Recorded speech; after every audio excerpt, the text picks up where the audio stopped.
आज के समय में मैं अपने आसपास देखता हूँ तो लोगों के जीवन में प्राथमिक महत्व संपत्ति और धन है। जिसे भी देखूँ वो उसी के पीछे भाग रहा है, जैसे जीवन को जीना ही भूल गया है। इंसान को लग रहा है कि धन और संपत्ति ही जीवन है। मैं आपसे ये जानना चाहता हूँ कि आपकी दृष्टि से जीवन में धन का क्या स्थान होना चाहिए? ये भी व्यक्तिगत बात है, फिर भी मैं बताऊंगा कि ये बहुत ज़रूरी है कि जो संपदा है वो हमारा जो जीवन निर्वाह है उसके लिए ज़रूरी है। अब जैसे हम यात्रा करते हैं तो धीरे धीरे हमें पता चलने लगता है कि कितना धन हमारे लिए ज़रूरी है। अगर ये पता चलना शुरू हो जाए तो बहुत अच्छी बात है। और इसका संबंध हमारी जागृति के साथ है कि सच में मुझे कितनी रोटी चाहिए खाने के लिए, कितने कपड़े चाहिए पहनने के लिए, कितना बड़ा निवास चाहिए रहने के लिए। तो प्रारंभ में ऐसा होता है कि हमें ऐसा लगता है कि हम बहुत कुछ इकट्ठा कर ले तो उससे बहुत कुछ मिल जाएगा, बहुत सुख मिल जाएगा, बहुत आनंद मिल जाएगा, प्रसन्नता मिल जाएगा, हम सिक्योर हो जाएंगे, ऐसा मन का भाव रहता है अगर हर व्यक्ति अपने को जाने तो। लेकिन जैसे जैसे हमारी यात्रा आगे बढ़ती है पता चलता है कि शांति का संबंध धन के साथ नहीं है। मात्र मैं ऐसा कहता हूँ कि इंडिकेटर ये है, इंडिकेटर हर मनुष्य को ये सवाल अपने को पूछना है कि जीवन में शांति और सुकून कितना है। शरीर के तल पर कितनी शांति, मन के तल पर कितनी शांति और मूड के तल पर कितनी शांति और प्रसन्नता है। और जिसके पास धन, जिसने कमा ही लिया है, मैं देख रहा हूँ मनुष्य के पास इतना धन इकट्ठा हो गया है कि एक पीढ़ी नहीं हजारों पीढ़ी कुछ न करे तो भी उसे सब कुछ मिल सकता है। इतना धन, उसके बाद भी दौड़ चालू रहती है। उसका इतना ही कारण है जीवन में जागृति का अभाव। कि सच में पहले क्या होता है, जब हम जीवन जीते हैं तो पहले क्या होता है, हम कंपटीशन में जाते हैं कि मेरे पड़ोसी के पास इतनी बड़ी गाड़ी है तो मुझे भी चाहिए। तो हम हर बात को कंपटीशन से लेते हैं, एक स्पर्धा रहती है मनुष्य के जीवन में।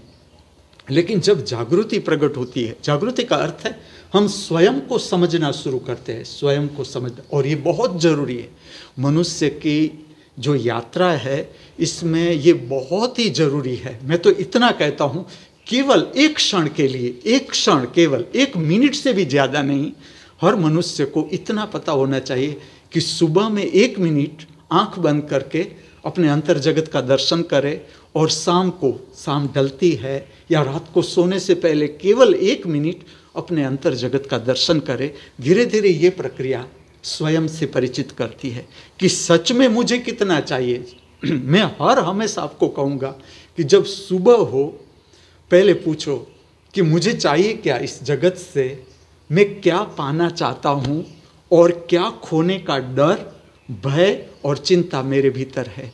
और जैसे जैसे आपकी जागृति बढ़ती है, मैं ऐसा कहूँगा, मैं एक सूत्र दूंगा, गणित का सूत्र, कि जो जागृति है, जागृति और जो जीवन की ज़रूरियात है, जीवन की ज़रूरियात और जागृति के बीच व्यस्त प्रमाण का संबंध है। व्यस्त प्रमाण अर्थात जैसे जीवन में जागृति बढ़ती है जो ज़रूरियात है वो घटती है, और जैसे जैसे जागृति घटती है तो जो ज़रूरियात है वो बढ़ती है। और मैं ऐसा कहता हूँ कि पूर्ण जागृति जब प्राप्त होती है तो जो ज़रूरियात है वो नील हो जाती है। जो भी मिलता है उस पर आप राजी रह जाते हो। ये अंतिम अवस्था है। इससे मनुष्य को परिचित होना है कि ये अंतिम अवस्था है। मात्र धन इकट्ठा कर लेना या संपदा इकट्ठा कर लेना ये अंतिम अवस्था नहीं है, और इससे सिक्योरिटी आएगी भी नहीं। लगेगा कि सिक्योरिटी आ गई, लेकिन जिसके पास धन आ गया उसे ठीक से देखना है कि मेरे भीतर अभी भय कितना है, भविष्य के लिए चिंता कितनी है, डर कितना है। तो इसका संबंध जागृति के साथ है, ऐसा मैं कहूँगा। जैसे कि ये जाना कि अभी के समय में प्राथमिकता धन और संपत्ति हो गई है, जो कि सही नहीं है। आप अगर बता सकें कि धन और संपत्ति को छोड़ के जीवन की प्राथमिकता क्या होनी चाहिए? स्वयं को जानना, ये बहुत ही ज़रूरी है, अपने को जानना। और ये भी कोई गलत नहीं, संपदा इकट्ठी करना या संपदा के प्रति रस रहना। मैं आपको एक बात बताऊंगा कि जो हमारी इच्छा हम समझे, इच्छा को ठीक से समझे, मैंने मेरे भीतर जाना, वो आपसे कहता हूँ कि हमारा जो अंतर जगत है, बाहर हम अनेक प्रकार की अरबों इच्छाएं देखते हैं, ये पाना है, वो पाना है, ये करना है, वो करना है। लेकिन जब आप अपने भीतर मुड़ते हो, अपने को समझते हो, तो इच्छा का जो तल है, मैं विस्तार ऐसे बताऊंगा। सबसे पहले भोजन की इच्छा, भोजन को प्राप्त करने की इच्छा, भोजन में रस। जैसे ही भोजन तृप्त हो गया, आपका शरीर भोजन से तृप्त हो गया, आपने भोजन ले लिया, तुरंत उसके बाद रहती है काम वासना की इच्छा। सेकंड रैंक पर आती है काम वासना की इच्छा।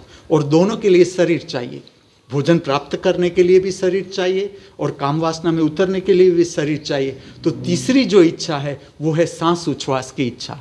सांस उच्छ्वास नहीं है तो शरीर टिक नहीं सकता। अब ठीक से समझना, अगर आपका केंद्र, आपके भीतर काम वासना केंद्र है आपका, तो आपको संपदा में रस रहेगा। मेरे कहने से आप मान मत लेना, जो मैंने मेरे भीतर जाना, मैं आपसे कहता हूं कि जब तक काम वासना की शक्ति भीतर है या रस है, तो उसके साथ संपदा जुड़ती है। बाहर सिक्योरिटी चाहिए, इसके लिए सिक्योरिटी चाहिए, भोजन भी चाहिए। काम वासना की शक्ति प्राप्त करने के लिए भोजन भी चाहिए और सिक्योरिटी भी चाहिए। तो जब तक ये शक्ति ऊपर न उठे, तब तक आपका रस संपदा से ऊपर नहीं उठ सकता। और जब ये शक्ति ऊपर उठने लगती है, जैसे मैं कहता हूँ अपने को जानना, स्वयं को जानना, ये इसका अर्थ है आपकी शक्ति का ऊपर उठना। जैसे जैसे आप अपने को जानते जाते हो, काम वासना की शक्ति रूपांतरित होती जाती है दर्शन की शक्ति में। और जैसे दर्शन की शक्ति में रूपांतरित होना शुरू हो जाती है, भीतर से एक संतोष और तृप्ति प्रकट होना शुरू हो जाता है। फिर आपका रस संपदा में नहीं रहता और नील भी हो सकता है। मैं मेरे जीवन के अनुभव से बताऊं तो एक अंतिम समस्या इसी विषय पे जो मैं देखता हूँ कि धन के प्रति जो इंसान का लोभ है, संपत्ति के प्रति जो लोभ है, उस वजह से ये धन और संपत्ति के विषय में भी समाज में बहुत असंतुलन है कि एक वर्ग है जो बहुत छोटा है, जिसके पास अपार धन है, और एक वर्ग है कि जो रोटी के लिए भी तरसता है। हाँ। ये असंतुलन जो आज के समय में समाज में बना है, इस विषय में अगर आप कुछ कह सके तो।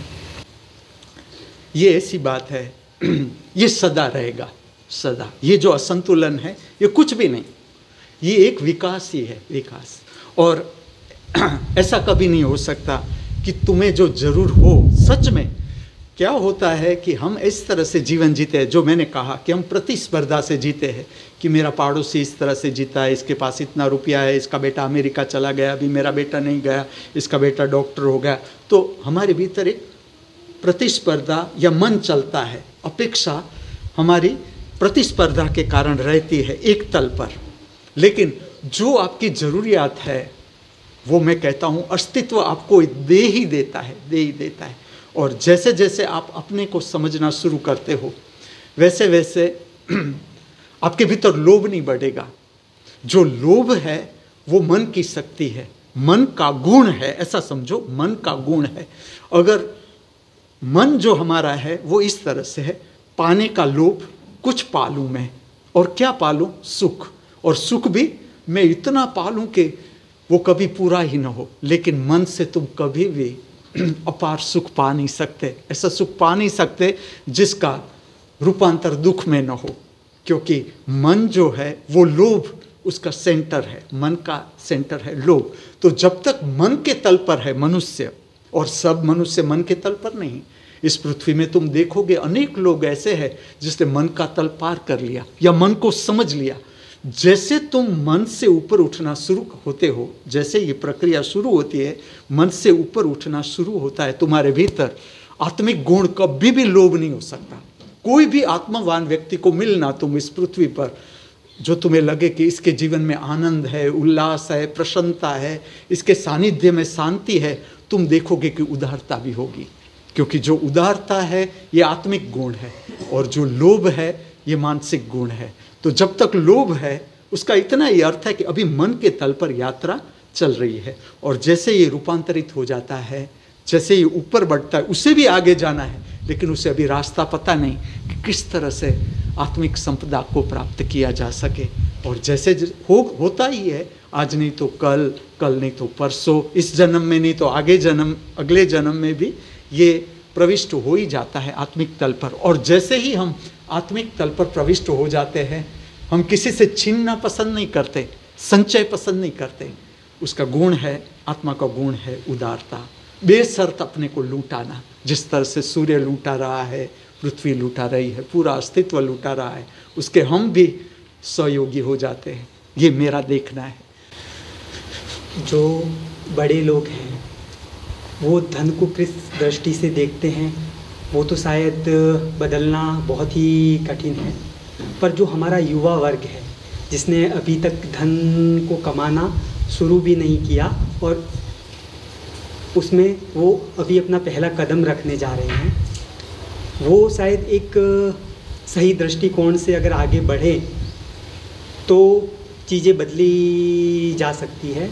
तो मैं आपसे निवेदन करूंगा कि हमारे युवा वर्ग के लिए अगर आप उनको एक संदेश दे सके कि उनको धन को किस दृष्टि से देखना है जीवन में। मैं ऐसा कहूँगा युवा वर्ग को कि एक तो सुबह शाम समय मिले 5 मिनट भी एक्सरसाइज करें, ठीक से ऐसी एक्सरसाइज जिससे पाँव के अंगूठे से लेकर मस्तिष्क तक सारे सेल एक्टिवेट हो, ऑक्सीजनेटेड हो, और जैसे आपका शरीर शुद्ध होता है अपने आप आनंद प्रकट होता है। आत्मिक शक्ति, जो मैं कहता हूँ आत्मिक शक्ति प्रकट होती है, और जैसे आत्मिक शक्ति प्रकट होती है अपने आप उदारता प्रकट होती है, आनंद उल्लास प्रसन्नता, ये उसके परिणाम है।